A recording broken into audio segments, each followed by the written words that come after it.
Niner here. Today we are gonna watch Doom Eternal Review Alpha Male Gaming Among Us Edition. I have to be real, we played Doom, right? We played Doom 1993, we played Doom 2016. This is the Doom I haven't played yet. I haven't made my purchase and I wanna see what Max0r say about it, and maybe he will convince me to finally buy it. Who knows? And I've been loving Doom. Every time I play it, I feel like my male dopamine is that even a thing? Like my male hormone? Do I have male hormone in my body? Like everybody has the male and the female hormone, right? Anyway, my male hormone is boosting, okay? I feel like my is getting larger. I feel like holy I'm ready to like do something to the random tree on the side road, okay? That's what Doom make me feel. That's why I like the game. Whenever I tell people I like Doom, people always be like, You like Doom?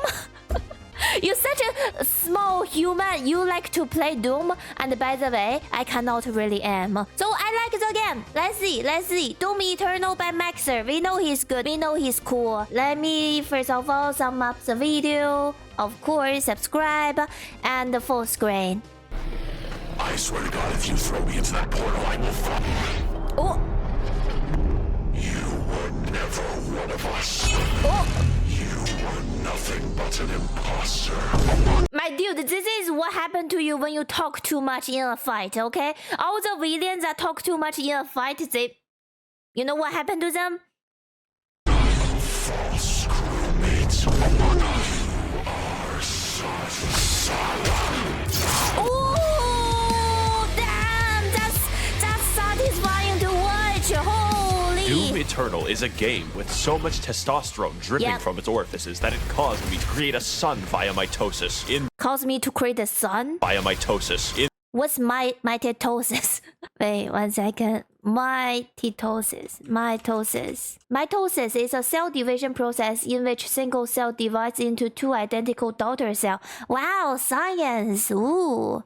In this adventure, you play as John Doom, a man Doom. stricken with irrationally severe autism who does not consider or think through his actions and effects on other people. And in his quest to save mankind, kills God, and Satan God, who is also himself. If this in-depth and engaging hardcore male game. Hardcore male gameplay, and he's showing a character from Fate. It's a dude. Yeah. Sure. Play sounds appealing, then I've got the game for you. This game is of course the sequel to the critically acclaimed Doom 2016 with a few key differences. Alright then. So it's the one after 2016. Is the story connected? Is the lore any relation? Buddy, I'm going to shit yourself. Yes, Which please. meaningfully extends and builds off of the gameplay and challenges that we love. Then extends them some more off of a fucking cliff until the product that emerges out the other side resembles crack concentrate.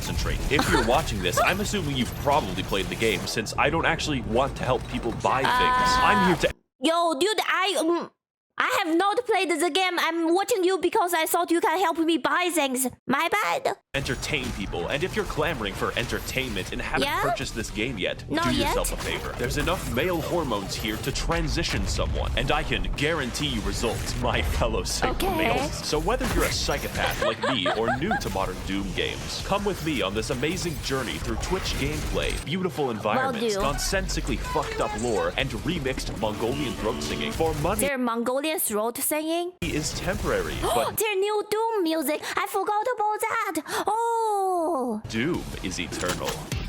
Okay, take my money then. Sound like it.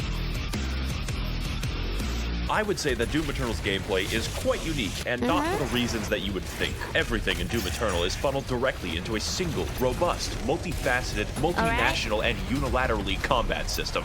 Sound very international and sound very acceptive. I like that. We like that. From which the entire game is built around. But Max0r, I hear you thinking, that's every game ever. Yes, every good game ever. If I, for instance, became 12 and booted up GTA 5, I would be able to do at least a dozen unfun activities. Doom's design is focused harder than the average Persona fan on his local playground, and that is special. You will play the game in the way that is fun, or you will... I'm telling you, I wanna play Persona, I just never have the attention span to read the dialogue. I have problems with reading, but I wanna play Persona. lose. So as good as 2016 was, a Polygon journalist could beat the first half, and that's unacceptable. Because yes, it is actually unfun to play games after having a lobotomy. In other games, I get to choose between things like stealth, vehicles, or outright combat. Yet Doom Eternal asks the question, why not force you to use every mechanic all the time without stopping? In a world where AAA studios try to pander to everyone, it's refreshing to have a game that sets out to do one thing the best, and actually have developers who give a shit about linear design and gameplay. And the main component of that gameplay is the arsenal, because John Doom uses every weapon throughout the game. The first Who cares about plot? Just repent here, just murder the demons in the game. shotgun is used in the last level, and the last level is used I mean, they took my rabbit.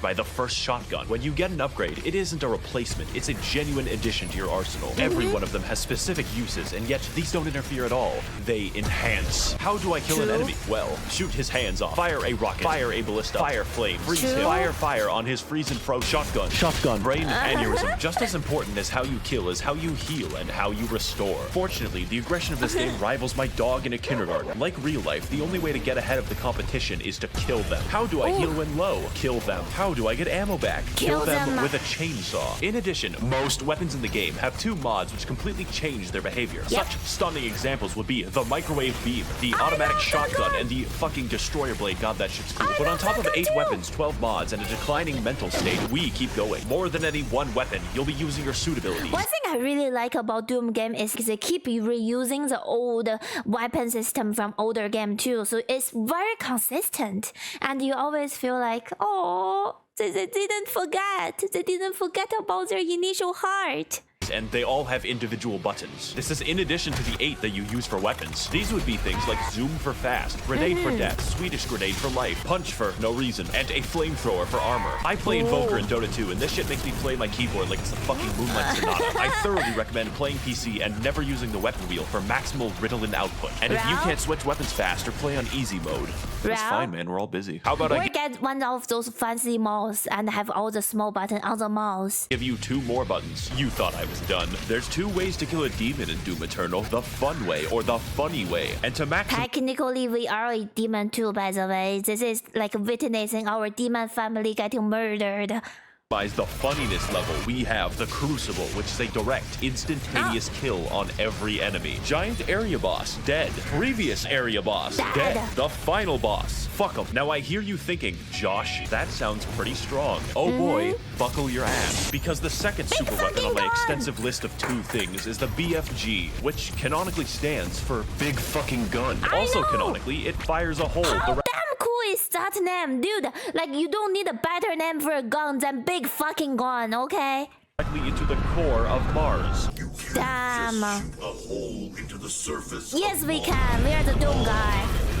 Now, I could kill an enemy the long way, or I could kill him and his dog faster than the ATF at Waco. It clears out everything you can see instantly. I am so thankful the game limits how many times you can do this. Now, I understand that at first this may seem complicated, but that just isn't true, because the entire game... Not that complicated. By the way, I'm a woman, usually doesn't play shooter game, and I can play Doom, and I enjoy it. So, task is simple. Kill every demon on sight, okay? Murder and revenge for my rabbit. Is effectively a tutorial for hard mode. And because you're always learning as you play, it never feels stale. Doom even lets you choose what stats and runes to upgrade. Exactly. I spec entirely into mobility and ammo, making my character a flimsy, crack-addled spider monkey. As a side note, we should release dozens or possibly hundreds of macaques into New York City. They can survive there. Why does Thailand get to keep all of the good monkeys? So what more is there to learn? Do I want some monkey friend on outside of my door? I heard some monkeys are really naughty and they steal your food and they rob you. I would be scared of that. About Doom There's no way I fight a monkey. Hello? I don't even think I can fight a pigeon. Eternal. Well, have you ever given thought to the various unwashed baboons that I'm fighting? The answer may shock you. Those are the... As you may have guessed, there are at least 3, perhaps 4 demons in the game, which is a lot for someone who is a small, blonde anime lolly such as myself. But it's the variety of the demons that make the game interesting. Demons can fly, they can roll around like hedgehogs, contract obesity, and be bastards. Who is Sandy Loam? Who is Tsushima? Amy Rose? I didn't know she could stand. The point of the entire game, therefore, is to balance targets, switch weapons, and scream internally as you repeatedly fail to be cool. Just like yes, switch weapons. School. What I'm getting at is every demon has completely different behavior and goals from one another. The Doom Hunter rolls around in a comically small tank. The zombies, like us, exist to die. And the Marauder produces controversy. He does a lot of damage, blocks your attacks, fights you. I don't like that, dude. We fight him in Doom 2016. His shield is so annoying. Wild speeds and can only be attacked after blatantly signaling so. I personally have no issue with him, as I find the challenge. Wait, is this the same shield dude as in Doom 2016, or is this like a new shield dude? Okay, overall, I don't like shield. Okay, I don't like when they have a shield or when we have a shield. Yes, I'm talking the new Doom. Fun and engaging. And if you don't, I'm not saying you're wrong. I'm saying you're bad. I'm not getting into the details for each one since that's not funny, but don't worry. There are 27 of them without DLC. And if you're wondering why I'm fighting the entire cast of Dante's Inferno, you're actually the minority. This game tries at every Will they make a DLC for Doom Eternal? moment to make exposition collectible. Why is there just a fucking big spear in the planet, and why is heaven not? comprised entirely of moth people? You cannot Mouse people? stop the process. Yo, Warframe. Yo, what the? She look like she's from Warframe. It feels like one guy wrote the events of the game, and another guy invented LSD just to write the backstory. So Okay, I have to be real. This is like a Doom guy's personal main story, okay? The only person matter is Doom guy in Doom, of course. I'm going to combine both of them into a single, accurate interpretation of the Doom lore. If I say something objectionable, just pretend that it's right. Okay, I will. Part 2. Lore. One Brazilian years ago, there was a guy named The Dad who was The effectively Dad. God, and he made moths in lamp heaven called the Makers. Okay. Every 10,000 years, all moths combine their collective consciousness into one gigamoth called the Khan Wow. Maker, who is the Moth Pope. So the moths rule over Moth the galaxy, Pope. sort of, until Earth happens, and then we start fucking everything up. The Moth Pope finds John Doom after a spree of murders, and he explains to her that yes, hell exists. It's Oh, weird cool. that humans knew about hell before God. Anyways, the Moth We Pope... know the hell before God because, well, you know, because of Doom guy, because of us. Wait, that doesn't make sense. We are Doom guy are us, but we play as Doom guy, so we find the hell before the gods. It's us, right? After finding out that hell is real, very reasonably decides to sacrifice a planet to it. See, it turns out that God literally pieced the fuck out like 10 million years ago and let the moths do whatever they wanted. So now the Khan Maker cannot be replaced and cannot die, so she sort of goes insane from the constant immortality. Now the plan is to get some of that sweet hell energy by repeatedly sacrificing entire planets to the Dark Lord in exchange for it. Meanwhile, a sentient robot named Samuel Hayden That's is dark. very busy on Mars. Earth has this problem called climate change, and we need to find a new energy source. So instead of something hard and difficult like solar power, Samuel Hayden is like, what if we extract this cool blue energy from hell? Genius capitalist mind. Also, it's on Genius. Mars. Earth does this until hell begins breaking into Mars, and John Doom stops them, which is the plot of Doom 2016. This makes Samuel Hayden mad. Oh, so Doom 2016. That's why we're on Mars. Oh, I almost finishing Doom 2016. I don't even know the lore until now.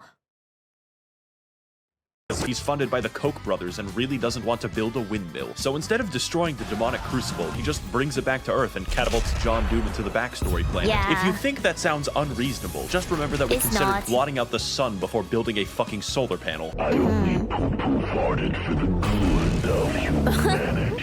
Unsurprisingly, demons invade to recycle Earth into blue energy for the Moth Pope, so John Doom has to fight both Catholics and Hell. And as you go through the game, you might notice that it just brings up Damn. random shit at will. Like, oh sorry, the Soul Factory is being held there by two gigantic titans, and it's like, okay, That's I guess Attack on huge. Titan is real now. Doomslayer, you'll need this knife to kill my son. Oh shit, what'd he do? He's the Giant uncontrollable demon titan.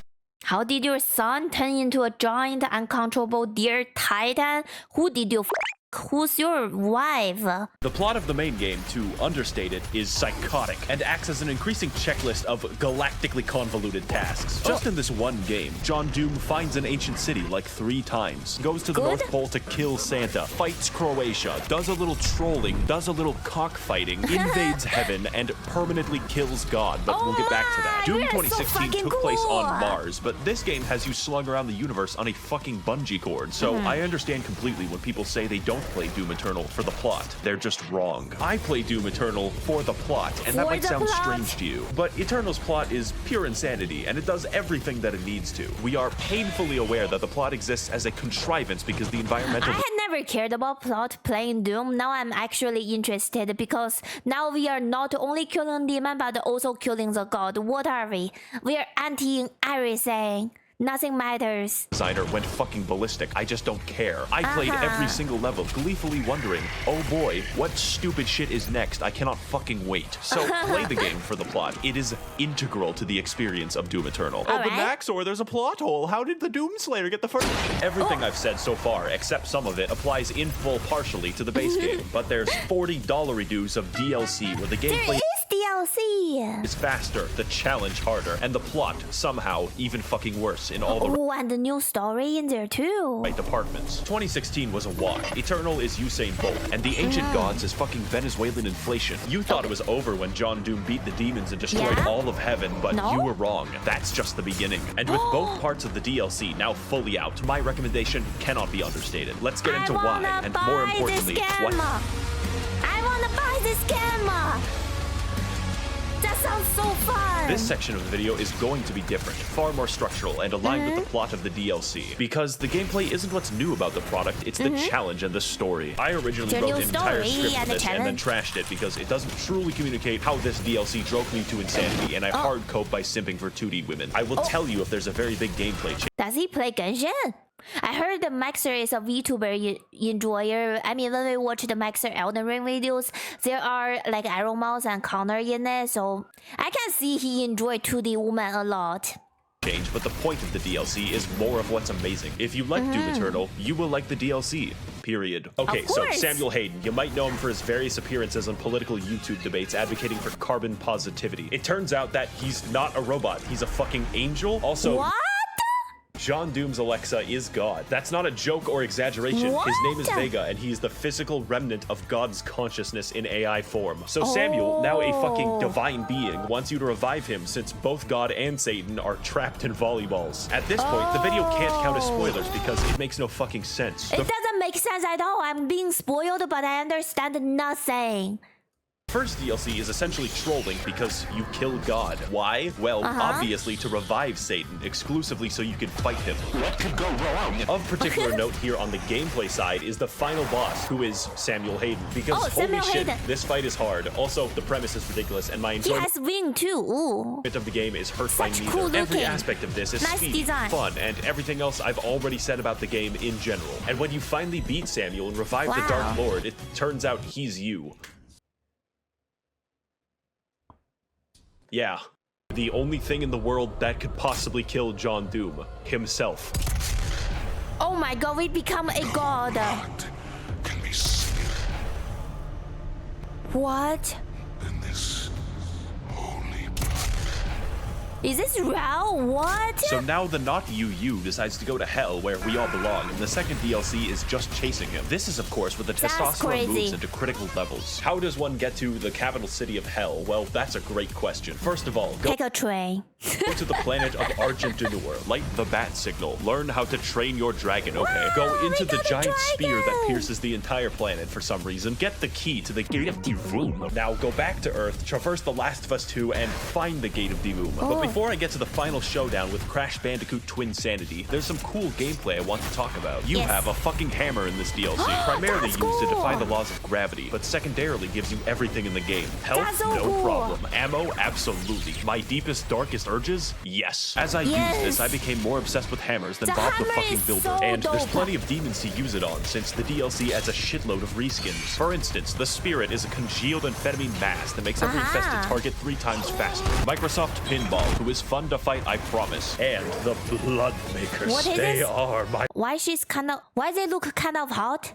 Original OC, do not steal it. So now that we've reached Cleveland, it's time for the DLC to gain style. This is the culmination of all of our work. The final battle against Satan himself. And holy shit, you can feel it. When the we are fighting ourselves, finally. The worst enemy is always living inside of your heart. This is become reality in Doom. Little army shows up and everyone's ready to kick ass, you just can't help but feel like your dick is being tickled. Cleveland lives up to the hype too, for once, because it's a non-stop battle of epic proportions right up until the final boss. This is a universe which implicitly acknowledges your godlike power by making the only credible threat to you your identical twin with red eyes in a Gundam. That is called fucking game. Are they larger than us or we are the same size? And it's a beautiful send-off right up until the man himself, who awkwardly waddles around the arena like a penguin, but that's fine, the fight is still cool. Oh!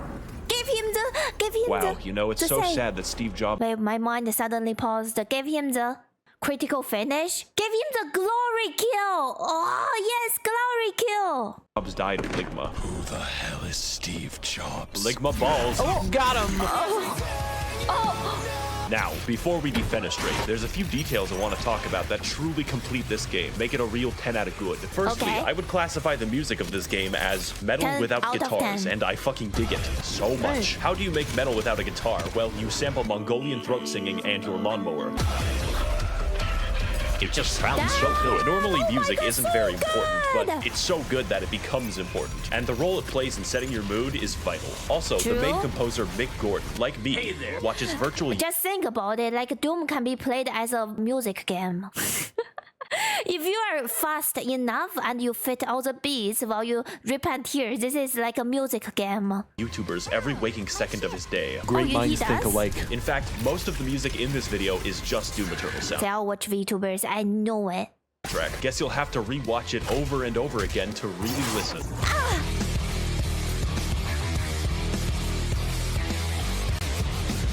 Finally, this game looks really good. Not in a, oh wow, look at all these particles I'm stroking out way. It's more like, how does literally anyone have time to model all of the geometry in the game? It is unreal. It is so downright inspired that it makes you feel bad while playing it. Doom Eternal is such a fast and pulse-pounding game that it's like sprinting through the fucking Louvre. How am I supposed to appreciate the Mona Lisa when it looks like this? Should you buy the game? The environmental looks amazing. Like, look at the background. What is that skyscraper thing? Dude, it's a small detail, but they always make it so nicely done.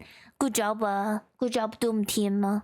Yes, I am very biased. If speed and action is what you crave and you want to induce cardiac arrest early, this is your game. I would like to thank the Demonic Brotherhood funding this channel in exchange for their souls. If you would like to engage in blood sacrifice on my behalf, you can head to my Patreon to learn more. Thank you all for watching, and of course, run, they're coming.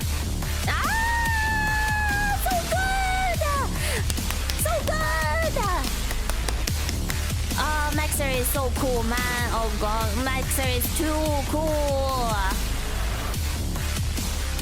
Down, down, down, down, down, down. I like that video. I really enjoyed it. I mean, first of all, it talks about a game that we really have been watching so many videos on it. Like, I think just 5 days ago, we watched a video on Doom from Flickazoid, I think, from the Pimp. And that was very good. That was talking about the newest Doom. And this Doom Eternal one, people really recommend me to buy it. And I've been on the edge. And you know what? This video truly sold me. I'm gonna get Doom Eternal. And thank you again for watching, everyone. Thank you for dropping by. I love you all. I will see you all on the next video. And always, I love you all. Smooches. Mwah. And bye-bye for now. Bye-bye.